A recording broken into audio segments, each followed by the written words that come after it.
Dear students, आज हम enzyme का चैप्टर स्टार्ट कर रहे हैं, लेकिन इससे पहले हम केमिकल रिएक्शन को समझने की कोशिश करेंगे, क्योंकि एंजाइम का ताल्लुक़ केमिकल रिएक्शन के साथ है। हम बार बार ये नाम लेंगे कि केमिकल रिएक्शन में एंजाइम ये करता है, केमिकल रिएक्शन में एंजाइम वो करता है। तो सबसे पहले आप केमिकल रिएक्शन समझिए। अगर आपको इसकी समझ आ गई तो आपको ये भी अंदाज़ा हो जाएगा कि ये एंजाइम चैप्टर आपके कोर्स का हिस्सा क्यों है, क्यों इतना कोर्स में शामिल किया, क्या ये इतना इम्पोर्टेंट है। तो इन सब सवालों का जवाब आपको मिल जाएगा। अच्छा, केमिकल रिएक्शन क्या है? केमिकल रिएक्शन एक ऐसा प्रोसेस है जिसके ज़रिए एक या एक से ज़्यादा सब्सटेंसेस एक नया न्यू सब्सटेंस या एक से ज़्यादा न्यू सब्सटेंसेस में कन्वर्ट होते हैं। इस प्रोसेस को हम क्या कहते हैं? Chemical reaction. अच्छा, वो सब्सटेंसेस जो आपस में मिलकर एक नए सब्सटेंस बनाते हैं, उन सब्सटेंसेस को हम रिएक्टेंट्स कहते हैं, और उन जो नए सब्सटेंस बन जाता है उसको हम प्रोडक्ट कहते हैं। ठीक है, बहुत सारे केमिकल रिएक्शन हमारे रोज़मर्रा ज़िंदगी में होते हैं, बहुत सारे। ये दुनिया जो है, ये हमारा जो लाइफ है, ये बिल्कुल केमिकल रिएक्शन की वजह से चलता है। तो इनके कुछ एग्जांपल पढ़ेंगे। मिसाल के तौर पर सबसे पहले रेन फॉर्मेशन या वाटर फॉर्मेशन। क्लाउड्स के अंदर हाइड्रोजन और ऑक्सीजन गैसेस से वाटर बनती है। ठीक है, इसको मैंने बैलेंस नहीं किया है, सिर्फ समझने के लिए है कि केमिकल रिएक्शन हर जगह पे होता है हमारी ज़िंदगी में। तो ये हाइड्रोजन और ऑक्सीजन केमिकल रिएक्शन करके ये नया प्रोडक्ट वाटर बनाता है। ठीक है, इसी तरह ओजोन फॉर्मेशन, जो कि ओजोन एक लेयर है स्ट्रेटोस्फेयर के अंदर, और ये एक प्रोटेक्टिव लेयर है जो कि ज़मीन की सरफेस से ऊपर जब जाए 15 किलोमीटर से स्टार्ट होते हुए ऊपर तकरीबन 30 किलोमीटर तक ये जाता है। जब इसके ऊपर यानी ऑक्सीजन के ऊपर अल्ट्रा वायलेट लाइट पड़ जाती है तो ये फ्री ऑक्सीजन O3 में कन्वर्ट होती है और ये ओजोन लेयर बन जाती है। तो ये भी एक केमिकल रिएक्शन है, बहुत इंपॉर्टेंट है। इस तरह बर्निंग, जलने का जो अमल है या कंबस्शन, ये भी केमिकल रिएक्शन की वजह से है। रस्टिंग, जंग लगना, जो मुख्तलिफ चीज़ों को जंग लगता है, तो ये भी केमिकल रिएक्शन की वजह से है। इसका मतलब है कि केमिकल रिएक्शन हमारी ज़िंदगी में हर जगह मौजूद है और हर जगह इसको हम फेस करते हैं।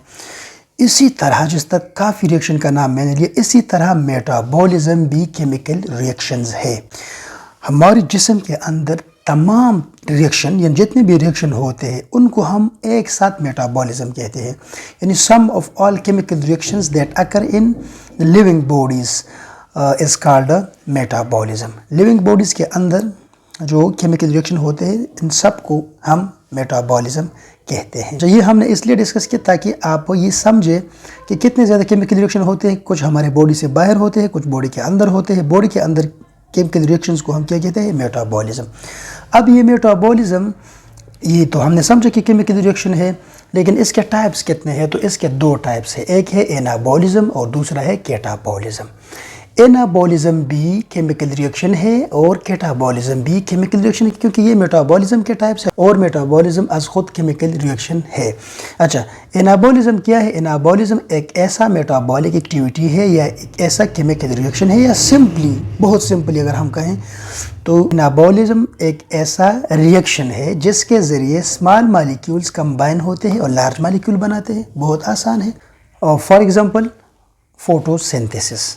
फोटोसिंथेसिस क्या है? ये एक एनाबॉलिज्म है या एनाबॉलिक एक्टिविटी है, क्योंकि इसमें स्मॉल मॉलिक्यूल्स कंबाइन होकर लार्ज मॉलिक्यूल बनाते हैं। स्मॉल मॉलिक्यूल मिसाल के तौर पर कार्बन डाइऑक्साइड और वाटर, ये कंबाइन होते हैं, रिएक्शन करते हैं और इससे लार्ज मॉलिक्यूल यानी ग्लूकोज, ऑक्सीजन और वाटर बनती हैं।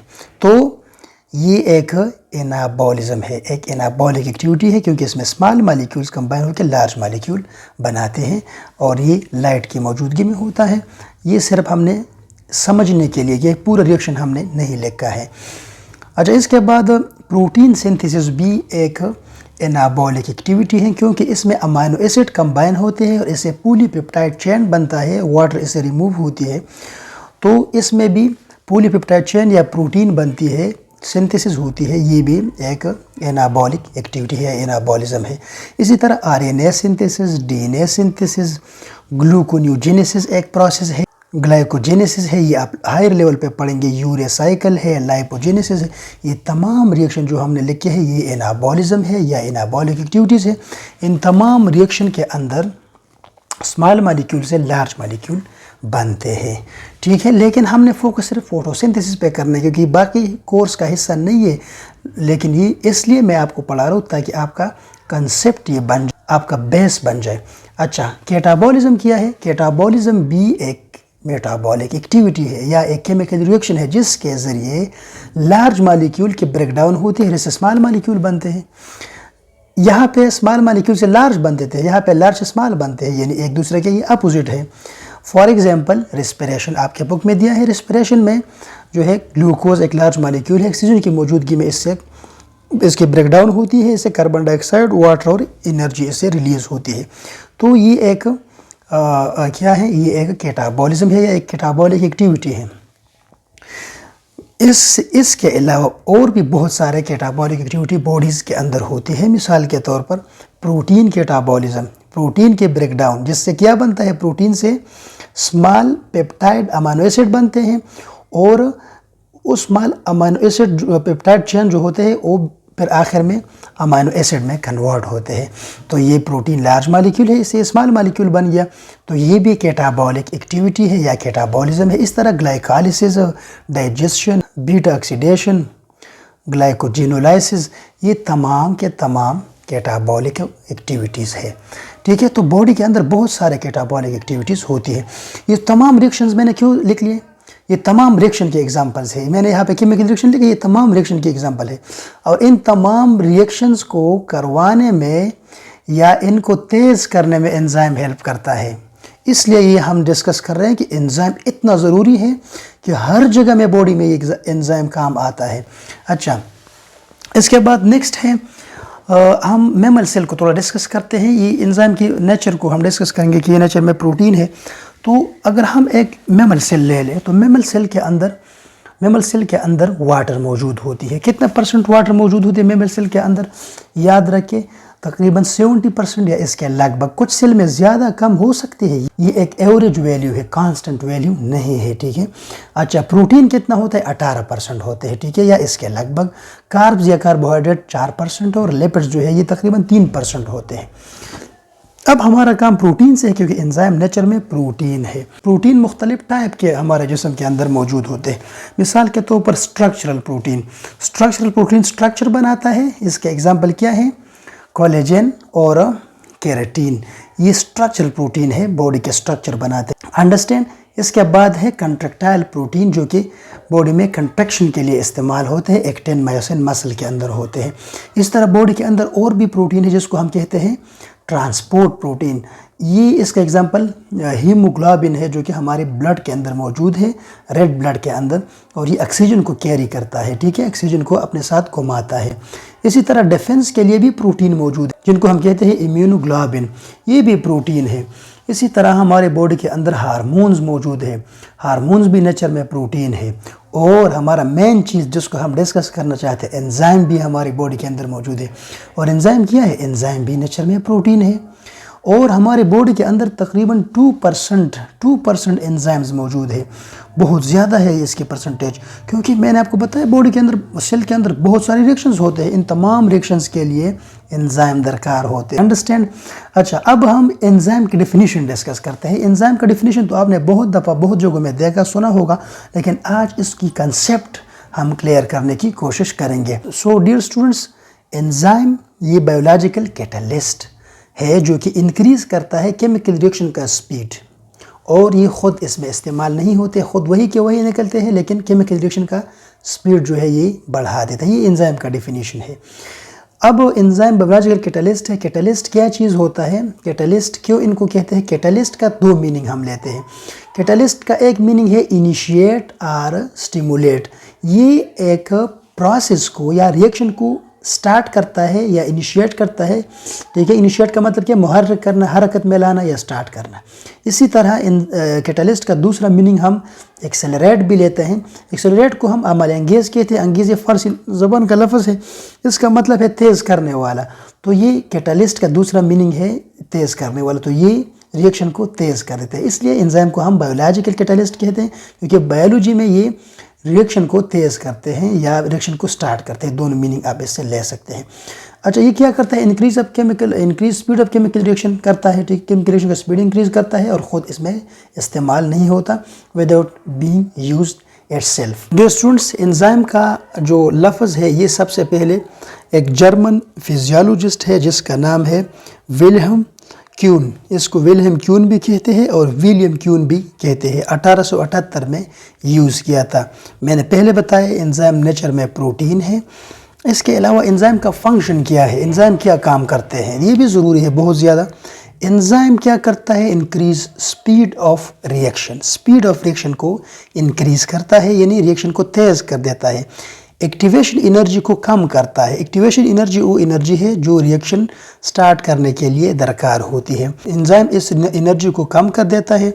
कम एनर्जी से फिर वो रिएक्शन स्टार्ट होता है आसानी से। इस तरह एंजाइम जो है मेटाबॉलिक पाथवे को रेगुलेट करता है। मेटाबॉलिक पाथवे क्या है? मेटाबॉलिक पाथवे असल में जो रिएक्शंस होते हैं ना, वो रिएक्शन एक लंबे पाथ से गुजरते हैं या वो रिएक्शन मुख्तलिफ स्टेप्स में होते हैं।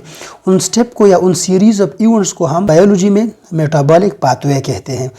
इसके अलावा एंजाइम जो है ना, ये माइल्ड इन कंडीशन में यानी लो टेम्परेचर या न्यूट्रल पीएच में रिएक्शन करने के लिए काबिल बनाता है। इसके अलावा एंजाइम का फंक्शन ये भी लिख सकते हैं कि एंजाइम फैसिलिटेट करता है किस चीज़ को? रिएक्टेंट्स को, ताकि प्रोडक्ट्स में कन्वर्ट हो जाए। रिएक्टेंट्स तो आपने देख ली कि रिएक्टेंट्स क्या होते हैं, जो सब्सटेंसेस रिएक्शन करते हैं। अब इसमें हम पढ़ेंगे, सारी चीज़ डिटेल में पढ़ेंगे कि एंजाइम के साथ जो है सबस्ट्रेट का एक लफ्ज़ हम पढ़ेंगे, प्रोडक्ट क्या होता है ये बाद में पढ़ेंगे। डियर स्टूडेंट्स, अगर हम एंजाइम का स्ट्रक्चर देखें, एंजाइम में 2 मेन पार्ट्स हम डिस्कस करते हैं। एक को हम कहते हैं एलोस्टेरिक साइट और एक को हम कहते हैं एक्टिव साइट। एलोस्टेरिक साइट क्या होता है? ये एंजाइम का वो साइट है जो कि नॉन एक्टिव है, यानी रिएक्शन में हिस्सा नहीं लेता। ठीक है, एक्टिव साइट नहीं है, यानी इस पे जो सबस्ट्रेट है वो अटैच नहीं होते। अच्छा, ये क्या करता है? एंजाइम के इस साइड पे या एरोस्टेरिक साइड पे मॉलिक्यूल या एरोस्टेरिक रेगुलेटर जो है ये बाइंड होते हैं, जिसकी वजह से रिएक्शन या एक्टिवेट होता है और या इनहिबिट होता है या स्टॉप होता है या स्लो होता है। अच्छा, अब हम अगर देखें तो एलोस्टेरिक रेगुलेटर यानी ये जो मॉलिक्यूल्स हैं जिस एलोस्टेरिक साइड पर जो अटैच होते हैं, इसके हमारे पास 2 टाइप्स है। एक है एक्टिवेटर्स जो एक्टिवेट करता है एंजाइम को, और एक है इनहिबिटर जो एंजाइम की एक्टिविटी को इनहिबिट करता है या स्टॉप कर देता है या इसमें रुकावट डालता है। तो जो एक्टिवेटर्स हैं ये क्या करता है? ये सपोर्ट करता है किस चीज़ को? बाइंडिंग को। किस चीज़ की बाइंडिंग को? जो एंजाइम के साथ सबस्ट्रेट अटैच होता है उसको एक्टिवेट करता है। इसका फंक्शन एक्टिवेशन है, इसलिए इनको एक्टिवेटर्स कहते हैं। और इनहिबिटर्स जो एलोस्टेरिक मॉलिक्यूल्स है, इनहिबिटर प्रिवेंट करता है बाइंडिंग को। इस प्रोसेस को हम इनहिबिशन कहते हैं और इन मॉलिक्यूल्स को, इन एलोस्टेरिक रेगुलेटर्स को हम इनहिबिटर्स कहते हैं। अच्छा, ये तो एलोस्टेरिक साइट है एंजाइम की। ये वाला साइट जो है नीचे वाला, अब हम डिस्कस करेंगे बाद में। एक्टिव साइट क्या है? एक्टिव साइट वो साइट है जहाँ पे रिएक्शन होता है या जहाँ पे सबस्ट्रेट अटैच होते हैं और सबस्ट्रेट के साथ रिएक्शन होता है। एक्टिव साइट में 2 साइट होते हैं। एक को हम कहते हैं सबस्ट्रेट बाइंडिंग साइट जहाँ पे सबस्ट्रेट जो है वो अटैच होता है, और एक है कैटालाइटिक साइट जहाँ पे एग्जैक्ट केमिकल रिएक्शन होता है between the enzyme and the substrate. ये देखें आप, ये एक एंजाइम है, एंजाइम का एक स्ट्रक्चर है। इसमें आप देखें ये नीचे वाला जो साइड है इसको हम कहते हैं एलोस्टेरिक साइट, और यहाँ पे हमने कहा था कि एलोस्टेरिक रेगुलेटर्स या एलोस्टेरिक मॉलिक्यूल्स अटैच होते हैं। ठीक है, और वो रिएक्शन को या इनहिबिट करता है, एंजाइम की एक्टिविटी को या इनहिबिट करता है और या एंजाइम को एक्टिवेट करता है। और ये जो ऊपर वाला साइड है, ये जो हमने रफ बनाया है, स्मूथ नहीं है, इसको हम कहते हैं एक्टिव साइट। पर एक्टिव साइट में 2 जगह है। ये एक जगह ये है, ये, और एक जगह ये ऊपर वाला है। जो ये वाला जगह है यानी एक्टिव साइट में ये वाला जगह, जब सबस्ट्रेट आता है तो ये इसको इस तरह पकड़ता है, सबस्ट्रेट को इस तरह पकड़ता है। ठीक है, तो जो जगह सबस्ट्रेट को पकड़ता है इनको हम बाइंडिंग साइट कहते हैं। ठीक है, और ये जो जगह है ये सबस्ट्रेट के साथ रिएक्शन करता है। ये रिएक्शन वाली जगह है, जहाँ पे रिएक्शन होता है उस जगह को हम कैटालाइटिक साइट कहते हैं, क्योंकि एंजाइम यहाँ पे अपना रिएक्शन करता है। ठीक है, तो जो बाइंडिंग साइट है तो यहाँ पे सबस्ट्रेट अटैच होता है। यहाँ पे हमने लिखा है कि हाइड्रोजन बॉन्डिंग के जरिए अटैच होता है, या आयनिक बॉन्डिंग के जरिए अटैच होती है, या वैन डर वाल फोर्सेस के जरिए अटैच होते हैं। इसी तरह कैटालिटिक साइट क्या है? ये वाला जहाँ पे एग्जैक्ट रिएक्शन होता है। तो ये एंजाइम का स्ट्रक्चर है। आई होप आपको समझ आई होगी। डियर स्टूडेंट्स, एंजाइम चैप्टर में हम सबस्ट्रेट और प्रोडक्ट भी डिस्कस करते हैं। सबस्ट्रेट क्या चीज़ है? वो सब्सटेंसेस जो रिएक्शन करते हैं उनको हम रिएक्टेंट्स कहते हैं, बायोलॉजी में इनको हम सबस्ट्रेट्स कहते हैं। क्लियर? और जो न्यू सब्सटेंस बनते हैं उनको तो हमने वैसे भी डिस्कस किया, प्रोडक्ट कहते हैं। अब जब सबस्ट्रेट एंजाइम के साथ मिल जाता है, ये सबस्ट्रेट है एंजाइम के साथ मिल जाते हैं, तो एंजाइम और सबस्ट्रेट जब मिल जाए इनसे क्या बनता है? Enzyme substrate complex. जब ये मिल जाए एक दूसरे के साथ तो फिर हम कहते हैं एंजाइम सबस्ट्रेट कम्प्लेक्स। ठीक है, और इसके बाद क्या होता है? एंजाइम और सबस्ट्रेट एक दूसरे से डिटैच होते हैं, यानी एक दूसरे को रिलीज़ करते हैं, और एंजाइम वही के वही रहते हैं, और सबस्ट्रेट से प्रोडक्ट बनता है। सबस्ट्रेट से क्या बन गया? प्रोडक्ट, न्यू सब्सटेंस बन गया, क्योंकि केमिकल रिएक्शन हो गया। इसके बाद कोफैक्टर्स आपके बुक में एक टॉपिक दिया है। कोफैक्टर क्या है? तो इसको समझने के लिए सबसे पहले आप एंजाइम के टाइप्स समझिए। एंजाइम के दो टाइप्स होते हैं। एक को हम कहते हैं सिंपल एंजाइम, जो कि बिल्कुल प्रोटीन से बने होते हैं, सिर्फ प्रोटीन इसमें होते हैं, और एक को हम कहते हैं होलो एंजाइम, जिसमें प्रोटीन के अलावा कुछ और चीज़ें भी होती हैं। इनको हम होलो एंजाइम या एंजाइम कम्प्लेक्स भी कहते हैं। ठीक है, अच्छा, होलो एंजाइम में प्रोटीन पार्ट भी होता है और नॉन प्रोटीन पार्ट भी होता है। इसका जो प्रोटीन पार्ट है इसको हम कहते हैं एपो एंजाइम, और जो नॉन प्रोटीन पार्ट है उनको हम कहते हैं कोफैक्टर्स। अब कोफैक्टर क्या है? ये नॉन प्रोटीन पार्ट है किस चीज़ का? होलो एंजाइम का। ठीक है, बाज़ एंजाइम में जो है ना कोफैक्टर्स दरकार होते हैं, ये बाज़ एंजाइम को चाहिए होती, क्योंकि इसके बाद एंजाइम जो है ना अपने रिएक्शन को स्टार्ट करता है या अपना काम स्टार्ट कर देता है। कोफैक्टर में दो किस्म के होते हैं, एक होते हैं इनऑर्गेनिक कोफैक्टर्स और एक होते हैं ऑर्गेनिक कोफैक्टर्स। इनऑर्गेनिक कोफैक्टर को हम कहते हैं प्रोस्थेटिक ग्रुप, और इसका एग्जांपल क्या है? जिंक, कॉपर, आयरन वगैरह वगैरह, ये एंजाइम के साथ अटैच होते हैं। ठीक है, और जो ऑर्गेनिक कोफैक्टर है उनको हम को एंजाइम कहते हैं। मिसाल के तौर पर NAD, FAD, NADP, ये अपने ये सारे नाम जो है ना ये फोटोसिंथेसिस में सुने होंगे। तो ये जो कोफैक्टर्स है ये एंजाइम के साथ अटैच होते हैं और एंजाइम को फंक्शनल बना देता है। ठीक है, एंजाइम को फंक्शनल बना देते हैं, एंजाइम की एक्टिविटी में हेल्प करता है।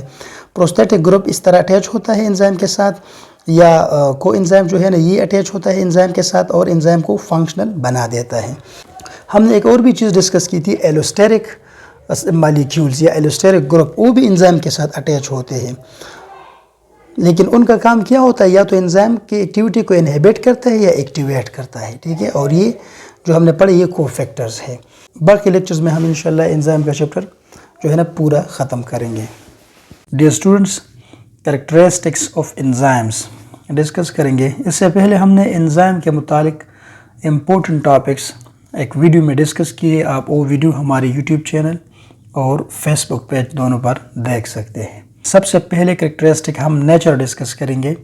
एंजाइम आर प्रोटीन, और हमें पता है प्रोटीन अमीनो एसिड से बने होते हैं। सो एंजाइम भी अमीनो एसिड से बने होते हैं, that's why their nature is considered protein. मिसाल के तौर पर यहाँ पे एक एग्जांपल हमने लिया है लैक्टेज। लैक्टेज के अंदर 1927 नंबर ऑफ अमीनो एसिड होते हैं। मैं नंबर की बात कर रहा, टाइप्स की बात नहीं कर रहा। We know that there are 20 types of amino acid, और ये तमाम लैक्टेज के अंदर मौजूद होते हैं। कुछ की तादाद कम होते हैं, कुछ की तादाद ज़्यादा होती है। मिसाल के तौर पर glutamic acid 94 glutamic acid lactase के अंदर मौजूद है। इसी तरह 93 ल्यूसीन अमीनो एसिड्स लैक्टेज के अंदर मौजूद है, और सीरीन 89 मौजूद है। इस तरह different kinds of amino acid ये लैक्टेज के अंदर मौजूद है। लैक्टेज क्या है? लैक्टेज एक एंजाइम है जो कि लैक्टोज की ब्रेकडाउन करके ग्लूकोज और गैलेक्टोज में कन्वर्ट करते हैं। And you know glucose and galactose दोनों मोनोसैकेराइड है, और लैक्टोज खुद क्या है? डाइसैकेराइड है। ये ओलिगोसैकेराइड के ग्रुप में आता है, और ये मिल्क के अंदर मौजूद होता है। सो लैक्टेज इसके ब्रेकडाउन करके ग्लूकोज और गैलेक्टोज में कन्वर्ट करते हैं। कुछ इंडिविजुअल ऐसे होते हैं जिनमें लैक्टेज मौजूद नहीं होता, ऐसे इंडिविजुअल लैक्टोज को या मिल्क को डाइजेस्ट नहीं कर सकते, ऐसे इंडिविजुअल को हम कहते हैं लैक्टोज इंटॉलरेंट। फिर ऐसे इंडिविजुअल को लैक्टेज बाहर से मेडिसिन के तौर पर दिया जाता है, जिस तरह शुगर के मरीज़ इंसुलिन लगाते ताकि वो मिल्क या लैक्टोज के ब्रेकडाउन के काबिल बन जाए। सेकंड कैरेक्टरिस्टिक्स क्या है? Enzyme are released by cell. Enzyme cell से सिक्रीट होते हैं और हमें पता है कि सेल के अंदर राइबोसोम होते हैं जो कि प्रोटीन सिंथेसिस करते हैं। सो एंजाइम भी राइबोसोम के अंदर तैयार होते हैं। राइबोसोम हमें पता है कि एंडोप्लाज्मिक रेटिकुलम के साथ अटैच फॉर्म में होते हैं, रफ एंडोप्लाज्मिक रेटिकुलम और सेल के अंदर फ्री फॉर्म में भी मौजूद होते हैं। सो रफ एंडोप्लाज्मिक रेटिकुलम के राइबोसोम इनकी तैयारी करते हैं और फिर गोल्गी अपरेटस की तरफ पास करते हैं। गोल्गी अपरेटस इनको फर्दर मॉडिफाई करके सेल में रिलीज करते हैं। थर्ड कैरेक्टरिस्टिक क्या है? Enzyme are biological catalyst. हमने डिस्कस किया था कैटलिस्ट का मतलब है increase the rate of reaction और initiate a reaction. So enzyme क्या करते हैं? एंजाइम रेट ऑफ रिएक्शन को इंक्रीज करते हैं। इसके लिए एंजाइम मुख्तलिफ मेथड यूज़ करते हैं। हमने यहाँ पे 4 मेथड डिस्कस किए हैं। एंजाइम रेट ऑफ रिएक्शन को किस तरह इंक्रीज करते हैं? By lowering the activation energy. Activation energy क्या है? Activation energy is the energy require for a reaction to occur or to initiate. वो एनर्जी जो रिएक्शन की स्टार्ट करने के लिए या रिएक्शन को करने के लिए दरकार है, उस एनर्जी को हम क्या कहते हैं? Activation energy. और वो एनर्जी जो बैरियर है वो एंजाइम इसको डिक्रीज करते हैं या लोअर करते हैं। हमने यहाँ पे 2 केसेस डिस्कस की है। लैक्टेज हमने इसलिए एग्जांपल के लिए लिया है क्योंकि लैक्टेज ऑलरेडी आपने डिस्कस किया तो आपके लिए इजी होगा। लैक्टेज अगर मौजूद नहीं है किसी रिएक्शन में तो 1 से 2 रिएक्शन होंगे पर आवर और इसके लिए 100 किलो जूल पर मोल एनर्जी चाहिए। अगर लैक्टेज मौजूद है तो 1 से 2 लाख रिएक्शन पर आवर होंगे और इसके लिए सिर्फ 20 किलो जूल पर मोल एनर्जी चाहिए। इसका मतलब ये हो गया कि लैक्टेज के मौजूदगी ने 80 किलो जूल पर मोल एनर्जी का डिफरेंस लाया और रेट ऑफ रिएक्शन भी इंक्रीज कर दिया। एंजाइम इसी तरह रेट ऑफ रिएक्शन को इंक्रीज करते हैं by lowering activation energy. Second method क्या इस्तेमाल करते हैं? एंजाइम सबस्ट्रेट के साथ बाइंड होते हैं। ये लेट से सबस्ट्रेट है और ये क्या है? एंजाइम है। तो एंजाइम सबस्ट्रेट के साथ बाइंड होते हैं। हमें पता है कि सबस्ट्रेट के अंदर एक रिजिड स्ट्रक्चर होता है जिसको हम एक्टिव साइट कहते हैं। एक्टिव साइट के अंदर एक होल्डिंग साइट होता है और एक कैटालिटिक साइट होता है। एंजाइम के सबस्ट्रेट के इस पार्ट ने यह आना है और इस पार्ट ने यह आना है। जब सबस्ट्रेट के ये पार्ट एक्टिव साइट में के इस पार्ट में आ जाए तो फिर क्या होगा? फिर ये एंजाइम इस सबस्ट्रेट की ज्योमेट्री को चेंज करेगा, इसकी शेप को चेंज करेगा और इसको एक राइट पोजीशन में होल्ड करेगा। तो फिर ये सबस्ट्रेट आसानी से रिएक्शन करेगा और रिएक्शन की रेट को इंक्रीज किया जाता है बाय होल्डिंग या बाय बाइंडिंग। एंजाइम सबस्ट्रेट को एक राइट पोजीशन में लेकर होल्ड करता है जिससे रेट ऑफ रिएक्शन इंक्रीज होती है। Orienting reactants. एंजाइम रिएक्टेंट्स को ओरिएंट करते हैं, स्पेस में अरेंज करते हैं एक मखसूस तरीके से। मिसाल के तौर पर ये सबस्ट्रेट है और इस वक्त इसके साथ एंजाइम अटैच नहीं है, विदाउट एंजाइम है। इसके दरमियान में एक लाइन ड्रा करता हूँ और नीचे यही सबस्ट्रेट है, यहाँ पे एंजाइम मौजूद है। सो एंजाइम की मौजूदगी की वजह से ये सबस्ट्रेट स्पेस में एक स्पेसिफिक तरीके से अरेंज हुए हैं। लेट से ये रिएक्टिव ग्रुप्स है, सबस्ट्रेट के अंदर ऐसे ग्रुप या ऐसे बॉन्ड है जिनने ब्रेक होना है या रिएक्शन में हिस्सा लेना है। तो एंजाइम ने इन रिएक्टिव ग्रुप्स को एक्सपोज किया है ऐसे तरीके से जिससे और सबस्ट्रेट आकर इन रिएक्टिव ग्रुप्स के साथ रिएक्शन करेगा और रेट ऑफ रिएक्शन इंक्रीज होगा। सो एंजाइम सबस्ट्रेट के साथ अटैच होता है और उनको स्पेस में ओरिएंट करते हैं। इस तरीके से भी रेट ऑफ रिएक्शन क्या होता है? इंक्रीज होता है। एंजाइम रिएक्टेंट को स्टेबलाइज भी करते हैं, इनको फोकस करते हैं ताकि वो रिएक्शन पर फोकस करे और रेट ऑफ रिएक्शन इंक्रीज हो जाए। इसके अलावा और भी मुख्तलिफ तरीके जो मैंने यहाँ नहीं लिखे हैं एंजाइम यूज़ करते हैं। For example enzyme optimal environment provide करता है रिएक्शन को। ऑप्टिमल एनवायरनमेंट का मतलब क्या है? मिसाल के तौर पर पीएच को चेंज करता है, टेम्परेचर को चेंज करता है और ऐसा पीएच और ऐसा टेम्परेचर प्रोवाइड करता है जिससे रेट ऑफ रिएक्शन इंक्रीज होता है। नेक्स्ट कैरेक्टरिस्टिक क्या है? Specificity. Enzyme are specific to substrate and to kind of reaction. इसका क्या मतलब है? इसका मतलब ये है कि लेट्स से ये प्रोटीन एक सबस्ट्रेट है और स्टार्च भी एक सबस्ट्रेट है। प्रोटीन के लिए जो एंजाइम दरकार है ये प्रोटीएज है और स्टार्च के लिए जो एंजाइम दरकार है वो एमाइलेज है। प्रोटीन प्रोटीएज एंजाइम के जरिए अमीनो एसिड में ब्रेक डाउन होती है और स्टार्च एमाइलेज एंजाइम के जरिए माल्टोज में कन्वर्ट होती है। सो हर एक सबस्ट्रेट के लिए एक स्पेसिफिक एक ख़ास एंजाइम होता है। जिस तरह यहाँ पे हमने डिस्कस किया कि प्रोटीन के लिए प्रोटीएज है, स्टार्च के लिए एमाइलेज। ऐसा नहीं हो सकता कि स्टार्च प्रोटीएज के ज़रिए माल्टोज में कन्वर्ट हो जाए या एमाइलेज प्रोटीन को अमीनो एसिड में कन्वर्ट करें। हर एक सबस्ट्रेट के लिए एक स्पेसिफिक एंजाइम होता है। लिपिड के लिए लाइपेज होता है, प्रोटीन के लिए प्रोटीएज है, स्टार्च के लिए एमाइलेज है। अंडरस्टैंड? और हर एक रिएक्शन के लिए भी एक स्पेसिफिक एंजाइम होता है। We know that there are different kinds of reaction. मिसाल के तौर पर हाइड्रोलिसिस है, ऑक्सीडेशन है, रिडक्शन है, आइसोमराइजेशन है, मुख्तलिफ काइंड ऑफ रिएक्शन है। हर एक रिएक्शन के लिए एक अलग एंजाइम होता है। यहाँ पे अगर हम एग्जांपल ले तो प्रोटीन के लिए एक अलग एंजाइम है, प्रोटीन के ब्रेकडाउन के लिए एक अलग रिएक्शन है, स्टार्च के ब्रेकडाउन एक अलग रिएक्शन है, इसके लिए एक अलग एंजाइम मौजूद है। Next, small amount of enzyme catalyse large amount of substrate. क्या मतलब है इसका? मतलब ये है कि अगर आपके पास एंजाइम जो है एंजाइम वो स्मॉल अमाउंट में है, लेकिन ये स्मॉल अमाउंट ऑफ एंजाइम बहुत बड़े सबस्ट्रेट को, बहुत बड़ी अमाउंट ऑफ सबस्ट्रेट को क्या कर सकते हैं? कैटालाइज कर सकते हैं, उनको प्रोडक्ट में कन्वर्ट कर सकते हैं। Suppose we have amylase 1 milligram of amylase and 100 gram of starch. 1 milligram amylase enough है 100 ग्राम स्टार्च के लिए ताकि ये रिएक्शन को आगे बढ़ा सके। सो थोड़ा सा अमाउंट पे अगर एंजाइम आप डाल दिए रिएक्शन में, बहुत बड़े रिएक्शन को कैटालाइज करने की सलाहियत रखता है। नेक्स्ट क्या है? Enzyme are not utilize in reaction. जब रिएक्शन हो जाए तो एंजाइम वही के वही सही सलामत निकलते हैं और ख़ुद यूटिलाइज नहीं हो सकते, सिर्फ रिएक्शन को या सबस्ट्रेट को एक दूसरे के साथ रिएक्ट करने देते हैं और रेट ऑफ रिएक्शन को इंक्रीज कर देते हैं। एंजाइम एक्स्ट्रा सेलुलर भी हो सकते हैं, इंट्रा सेलुलर भी हो सकते हैं। एक्स्ट्रा सेलुलर का मतलब है सेल से बाहर। कुछ एंजाइम ऐसे हैं जो कि सेल से बाहर होते हैं। मिसाल के तौर पर पेप्सिन।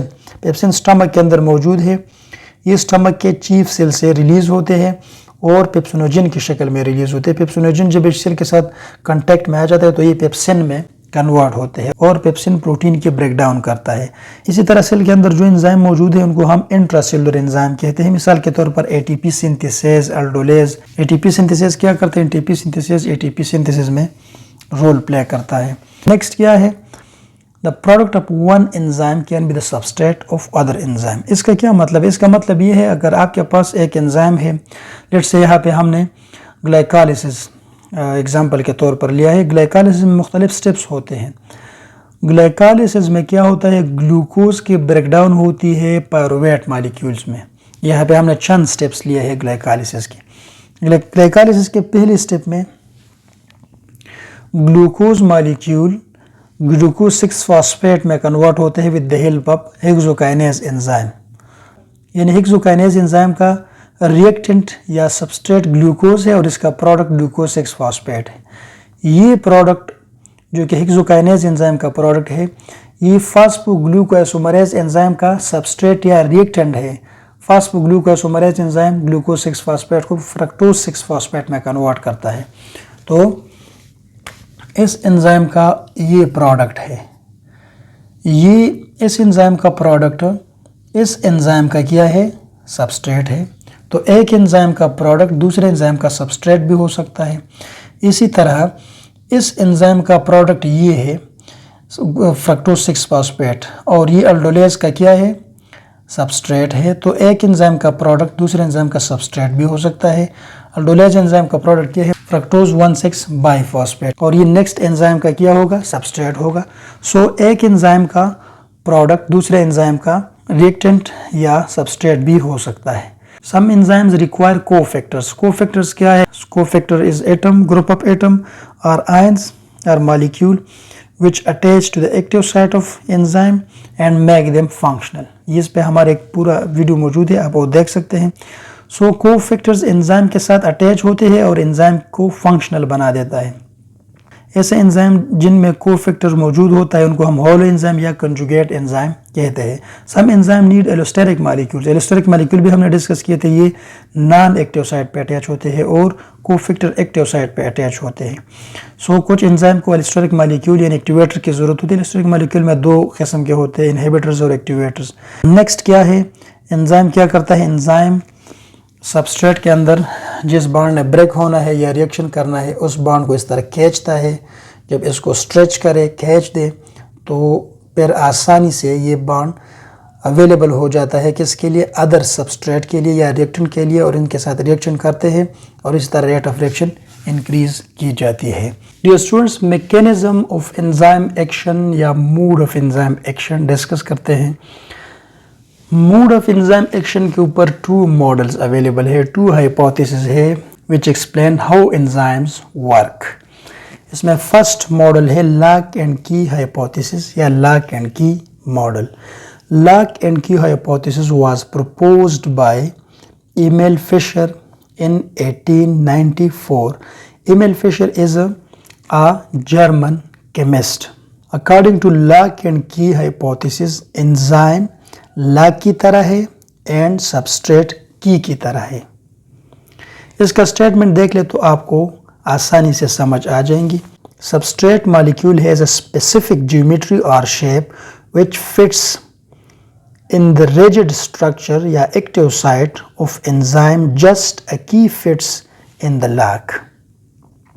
मतलब क्या है, मतलब ये है कि सबस्ट्रेट मॉलिक्यूल का एक स्पेसिफिक शेप होता है जो एंजाइम की रिजिड स्ट्रक्चर में, जिनको हम एक्टिव साइट कहते हैं, यहाँ पे हमने ब्लैक कलर से ड्रा किया है, इसमें फिट होते हैं. इस तरह फिट होते हैं जिस तरह एक की लॉक के अंदर फिट होती है. सो इसको हम कहते हैं lock and key hypothesis. Suppose ये एंजाइम है और ये सबस्ट्रेट है. सो इस हाइपोथेसिस से हमें दो पॉइंट्स क्लियर हो गए. एक ये है कि एक्टिव साइट ये रिजिड होता है. एंजाइम का एक्टिव साइट क्या होता है, रिजिड होता है. रिजिड का मतलब ये है कि जो एंजाइम का एक्टिव साइट है ये फ्लेक्सिबल नहीं है, ये अपना शेप चेंज नहीं करता, ये सख्त है. और दूसरा पॉइंट ये है कि सबस्ट्रेट इसका शेप या इसका स्ट्रक्चर स्पेसिफिक होता है. अब जब सबस्ट्रेट और एंजाइम ये एक दूसरे के साथ अटैच हो जाए तो इसको हम एंजाइम सबस्ट्रेट कॉम्प्लेक्स कहते हैं. इसमें सबस्ट्रेट से प्रोडक्ट बनेगा और एंजाइम वापस रिएक्शन से सही सलामत निकलेगा. So this hypothesis is known as lock and key hypothesis. Second hypothesis is induce fit hypothesis which was proposed by Daniel Koshland. He is an American biologist और इन्होंने ये मॉडल 1958 में प्रपोज किया था. According to this hypothesis, when the substrate molecule fits in the active site of enzyme, enzyme molecule alters the shape of active site slightly so that it fits more tightly around the substrate. इसका मतलब क्या है, इसका मतलब ये है कि जब substrate molecule एंजाइम के एक्टिव साइट के साथ अटैच हो जाए तो एंजाइम का एक्टिव साइट ये सबस्ट्रेट मॉलिक्यूल के अराउंड आ जाता है और सबस्ट्रेट मॉलिक्यूल को टाइटली बाउंड कर देता है, टाइटली उसको होल्ड करते हैं और इसके इर्द गिर्द आ जाता है. इससे हमें कौन सा पॉइंट क्लियर हो गया कि एंजाइम का जो एक्टिव साइट है ये रिजिड नहीं है, ये फ्लेक्सिबल है, ये चेंजेबल है, ये थोड़ा सा अपना शेप को अल्टर कर देता है जब ये सबस्ट्रेट के साथ अटैच होता है. इससे हमें ये बात क्लियर हो गई कि एंजाइम क्या है, ये एक्टिव फॉर्म में नहीं होता, ये इनएक्टिव फॉर्म में होता है. और जैसा ही सबस्ट्रेट आ जाता है, इसके साथ अटैच हो जाता है, तो एंजाइम एक्टिवेट हो जाते हैं. और ये हाइपोथेसिस ये मॉडर्न हाइपोथेसिस है और ये मोर एक्सेप्टेबल हाइपोथेसिस है then that of lock and key hypothesis. Enzyme जब सबस्ट्रेट के साथ अटैच हो जाए तो इसको हम एंजाइम सबस्ट्रेट कॉम्प्लेक्स कहते हैं. सबस्ट्रेट से प्रोडक्ट बन जाएगा और एंजाइम वही के वही सही सलामत रिएक्शन से निकलेगा. So this hypothesis is known as induced fit hypothesis. इसके बाद नेक्स्ट हम डिस्कस करेंगे dear students factors affecting the rate of enzyme, और कौन से अवामिल है, कौन से फैक्टर्स है जो एंजाइम की एक्टिविटी को अफेक्ट करता है। सबसे पहले हम टेम्परेचर डिस्कस करेंगे। टेम्परेचर और एंजाइम की एक्टिविटी के बीच में डायरेक्ट ताल्लुक है। अगर टेम्परेचर बढ़ जाता है तो एक्टिविटी ऑफ एंजाइम भी बढ़ जाती है, लेकिन इसमें एक इम्पोर्टेंट पॉइंट ये है कि ऑप्टिमम टेम्परेचर तक इन दोनों के बीच में डायरेक्ट ताल्लुक है। लेकिन जैसे ही ऑप्टिमम टेम्परेचर से टेम्परेचर ऊपर जाता है तो फिर एक्टिविटी ऑफ एंजाइम और टेम्परेचर के बीच में डायरेक्ट ताल्लुक ख़त्म हो जाता है और फिर इनडायरेक्ट ताल्लुक बन जाता है। अगर ऑप्टिमम टेम्परेचर से टेम्परेचर बढ़ जाता है तो एंजाइम अपना एक्टिविटी क्या कर देता है, स्टॉप कर देता है। अगर ऑप्टिमम टेम्परेचर से टेम्परेचर कम हो जाता है तो फिर क्या होगा, एंजाइम एक्टिविटी को स्टॉप नहीं करेगा लेकिन स्लो डाउन करेगा। अब ग्राफ के ज़रिए समझने की कोशिश करते हैं। इस साइड पे टेम्परेचर ले लें, इस साइड पे आप रेट ऑफ रिएक्शन ले लें। टेम्परेचर लेट से 10 डिग्री सेंटीग्रेड है, 20, 30, 40 एंड सो ऑन। अगर टेम्परेचर बढ़ जाता है, देखिए पहले 10 पर है, फिर 20 पर है, फिर 30 पर है। जैसे ही टेम्परेचर बढ़ जाता है तो रेट ऑफ रिएक्शन भी इसके साथ साथ बढ़ जाता है। हीट या टेम्परेचर और रेट ऑफ रिएक्शन का डायरेक्ट ताल्लुक है। ये हीट जैसे ही बढ़ जाता है तो रेट ऑफ रिएक्शन भी इंक्रीज हो जाता है, लेकिन जैसे ही ऑप्टिमम टेम्परेचर पर पहुंच जाता है और इससे हीट मज़ीद बढ़ जाता है, टेम्परेचर बढ़ जाता है, तो फिर रेट ऑफ रिएक्शन नीचे आ जाता है, यानी कम हो जाता है। क्योंकि अब क्या होगा, अब जो एंजाइम है इसके अंदर अमाइनो एसिड डीनेचर होगा और एंजाइम अपनी एक्टिविटी को स्टॉप करेगा और रेट ऑफ रिएक्शन डिक्रीज होगा। टेम्परेचर के साथ रेट ऑफ रिएक्शन क्यों इंक्रीज होता है, क्योंकि रिएक्शन के अंदर जो मॉलिक्यूल मौजूद है उनकी काइनेटिक एनर्जी बढ़ जाती है। एनर्जी के साथ जैसे ही मूवमेंट बढ़ जाता है तो इनके बीच में कोलिजन इंक्रीज हो जाता है, ये इनके बीच में टकराव इंक्रीज हो जाता है, जिसकी वजह से रेट ऑफ रिएक्शन इंक्रीज होता है। अंडरस्टैंड। अब मैमल्स की 40 डिग्री सेंटीग्रेड है, स्नोफ्ली की ऑप्टिमम टेम्परेचर क्या है, -10 डिग्री सेंटीग्रेड, यानी स्नोफ्ली इतनी कम टेम्परेचर पे काम करता है। थर्मोफिलिक बैक्टीरिया की ऑप्टिमम टेम्परेचर 90 डिग्री सेल्सियस है। ह्यूमन बीइंग की ऑप्टिमम टेम्परेचर क्या है, वो है 37 डिग्री सेंटीग्रेड। इस पे एंजाइम बेस्ट काम करता है। जिस तरह ऑप्टिमम टेम्परेचर पे एंजाइम बेस्ट काम करते हैं, इसी तरह ऑप्टिमम पीएच पर एंजाइम बेस्ट काम करता है। पीएच तो आप जानते हैं, पीएच असासियत तेजाबियत को कहते हैं। सो अगर पीएच चेंज हो जाता है, चेंज दो किस्म के होते हैं, एक हो थोड़ा सा चेंज और एक होता है एक्सट्रीम चेंज। अगर लिटिल चेंज आता है तो एंजाइम के अंदर जो अमाइनो एसिड है उनकी चार्ज, इनके ऊपर जो चार्ज है वो इफेक्ट होगा और इससे एंजाइम की प्रॉपर्टीज चेंज होगी, जिससे रेट ऑफ रिएक्शन इफेक्ट हो सकता है। लेकिन अगर एक्सट्रीमली पीएच चेंज हो जाए, बहुत ज़्यादा चेंज हो जाए, तो फिर क्या होगा, फिर एंजाइम के अंदर जो अमाइनो एसिड है वो डीनेचर हो जाएगा और फिर एंजाइम अपना काम स्टॉप करेगा। मिसाल के तौर पर लाइपेज एंजाइम 8 pH पर काम करता है, ये इसका ऑप्टिमम pH है। पेप्सिन एंजाइम का ऑप्टिमम pH क्या है, 2, और ट्रिप्सिन एंजाइम का ऑप्टिमम pH 8 है। नेक्स्ट फैक्टर क्या है, सबस्ट्रेट कंसंट्रेशन।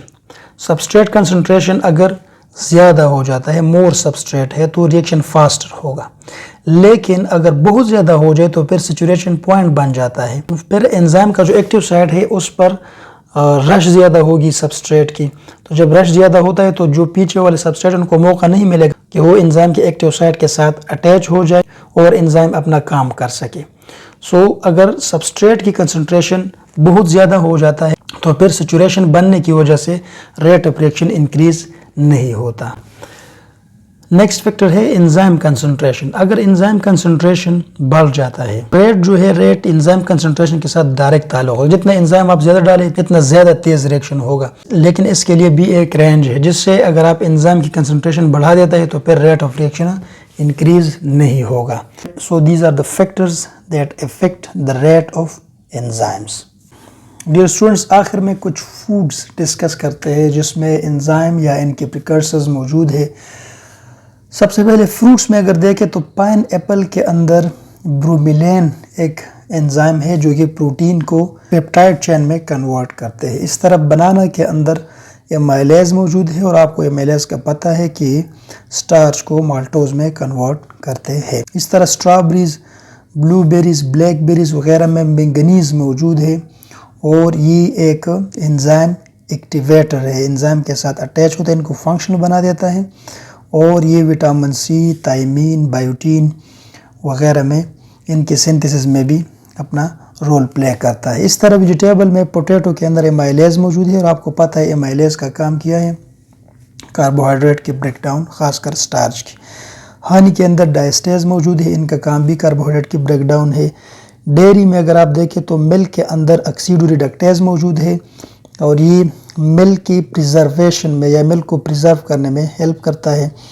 योगर्ट, दही के अंदर लैक्टेज मौजूद है और आपको लैक्टेज का पता है कि लैक्टेज लैक्टोज के ब्रेकडाउन करके गलेक्टोज और ग्लूकोज में कन्वर्ट करते हैं। इस तरह वीट के अंदर एमाइलेज मौजूद है, बेली के अंदर एमाइलेज मौजूद है। डिफरेंट काइंड ऑफ एंजाइम मुख्तलिफ फूड्स के अंदर भी मौजूद होते हैं।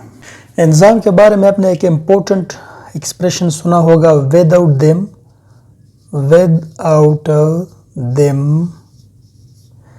देयर इज नथिंग, यानी एंजाइम के बगैर कुछ भी नहीं होगा, यानी कोई भी फंक्शन हमारे बॉडी में नहीं होगा।